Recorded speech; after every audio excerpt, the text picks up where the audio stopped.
અહીં પધારેલા સંતો ભાઈઓ બહેનોને નમસ્કાર।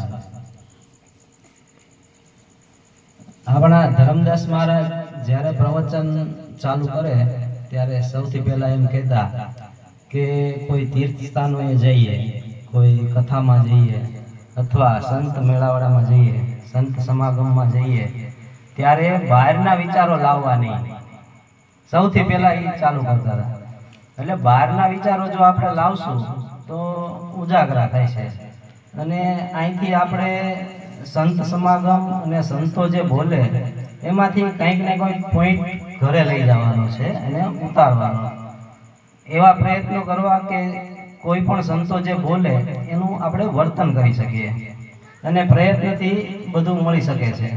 એટલે સંતો વારંવાર કહે છે અને ધર્મદાસ મહારાજ પણ કહેતા હતા કે બહારના વિચારો લાવશો તો ઉજાગરા થશે અને કોઈ ફાયદો થશે નહીં। એટલે અહીંયા જે સંતો વાણી એની જે પ્રવચન આપતા હોય એ કંઈક ને કંઈક પોઈન્ટ મેળવવો, બીજા વિચારો લાવશો તો કોઈ ફાયદો થશે નહીં। પછી એમ કીધું છે કે સૌથી મોટો જ્ઞાની કોને કહેવાય? ગીતામાં 13મા અધ્યાયમાં એમ કીધું છે, ક્ષેત્ર અને ક્ષેત્રજ્ઞની વાત કરી છે। ક્ષેત્ર કહેતા શરીર અને ક્ષેત્રજ્ઞ કહેતા આ આત્મતત્વની જે વાત કરી છે એ કૃષ્ણ ભગવાને ગીતામાં 13મા અધ્યાયમાં કીધું છે। એટલે ક્ષેત્ર અને ક્ષેત્રજ્ઞને જો અલગ કરીએ તો ક્ષેત્ર કહેતા શરીર અને એનાથી અલગ રહેનારો છે એ ક્ષેત્રજ્ઞ છે, એ નિજ સ્વરૂપ છે, પોતાનું સ્વરૂપ છે। એટલે જ્ઞાની સૌથી મોટો એને કહેવાય અને જે ક્ષેત્ર અને ક્ષેત્રજ્ઞને જાણે અને સ્વનો અનુભવ કરે। પછી એમ કીધું છે કે સૌથી મોટો બુદ્ધિશાળી કોને કહેવાય?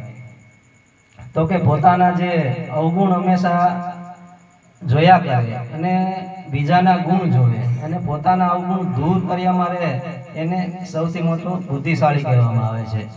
પછી એમ કીધું છે કે કામાદિક, અંતઃકરણ, ઇન્દ્રિયો વગેરેને કેમ જીતવા? જો એનું એક દ્રષ્ટાંત લઈએ તો કૂવો જેમ આખો પાણીથી ભરેલો હોય અને એમાં જો થોડુંક પાણી નાખીએ તો એમાં સમાય ન શકે, પણ થોડોક ખાલી કરે અને ઠાલો થાય તો એમાં પાણી બીજું સમાઈ શકે। એવી રીતના આપણા જે ઇન્દ્રિયોના દ્વાર છે એનાથી જે કામના ઇન્દ્રિયોના દ્વાર જો બંધ રાખીએ અને આત્મ સુખમાં હંમેશા સભર રહીએ તો બહારના ઇન્દ્રિયોના દ્વારે બીજા કોઈ વિચાર આવી ન શકે। એવી રીતના આપણે કામ અને ક્રોધ વગેરેને જીતી શકીએ। પછી દરેક મનુષ્ય દેવસ્થાનોએ જાય અથવા બીજી જગ્યાએ જાય અથવા કોઈ સંત મેળાવડામાં જાય અથવા કોઈ ગુરુને મળતા હોય તો કંઈક ને કંઈક માંગણી સાથે, સ્ટુડન્ટ હોય તો કે મને પાસ કરી દેજો, 10મું બોર્ડ હોય તો કે સારા ટકા આવે, ખેતીમાં હોય તો કે સારો પાક થાય, કોઈક ને કોઈક માંગણી હોય છે। પણ ભગવાન પાસે પ્રાર્થના શું કરવી? તો કે પ્રાર્થના એ કરવી કે જે પોતાના અંતઃશત્રુ છે, કામ, ક્રોધ, લોભ, મોહ, રાગ, દ્વેષ, ઈર્ષા, અહંકાર, દેહાભિમાન, એ જે અંતઃશત્રુ છે, જે અંતઃશત્રુ તેને દૂર કર્યામાં રહેવું અને એવું આપણને શક્તિ અને પરિબળ આપે એવી આપણે ભગવાન પાસે પ્રાર્થના કરવી જોઈએ।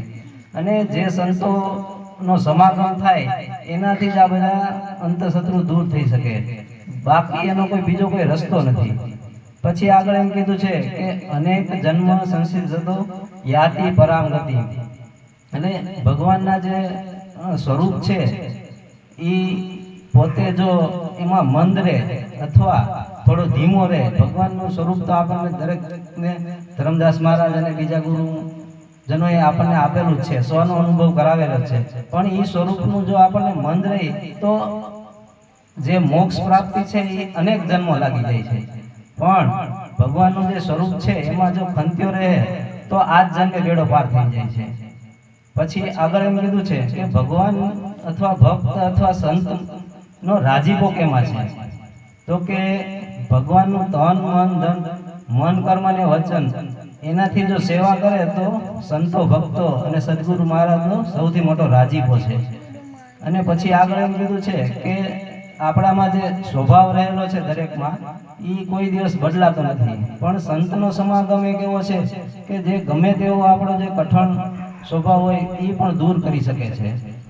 સંતો મહંતો બધા જે ભાષણ આપતા હોય, પ્રવચન આપતા હોય, એમાં અતિશય પ્રીતિ રાખે અને ગમે તેવા તિરસ્કાર કરે, કઠણ વચનો કહે, તો પણ એનાથી દુભાય નહીં અને એના ગુણ લે તો ગમે તેવો જે સ્વભાવ હોય એ ચેન્જ થઈ શકે છે.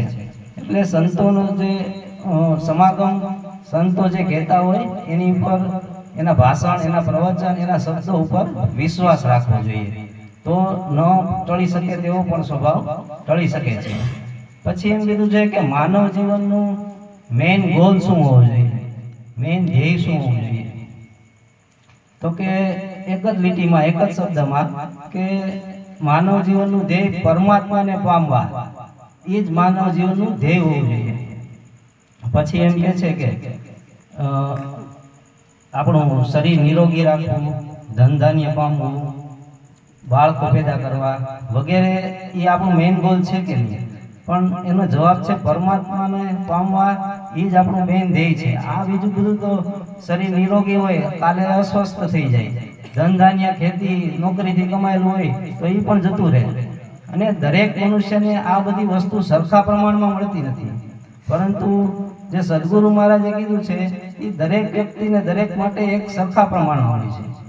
એટલે જ કીધું છે કે આ કળિયુગમાં સંતોનો ભેટો થવો એ જ એક મુશ્કેલ છે.